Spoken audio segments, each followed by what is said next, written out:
guys! Part 5 Yung part 4, akala ko punta kami barangay hall. Nakita madilim lang pala. Kala ko sa barangay hall. Pupunta kami ng gym. Dito lang tayo, Ali.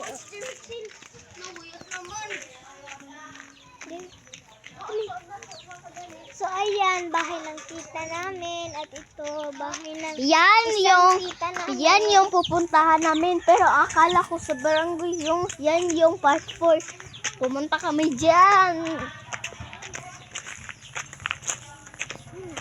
Sad guys, ako yung part 4. Yung part 1. Sad guys, ako kasi yung load ko, inagaw ni Lola. Jack lang. Happy na kami. Haman to sila, giripat naman siguro ta. Oo. Bisaya kasi kami, Tagalogin din lang namin para Susuroy tayo. Gala-gala. Magala-gala lang kami.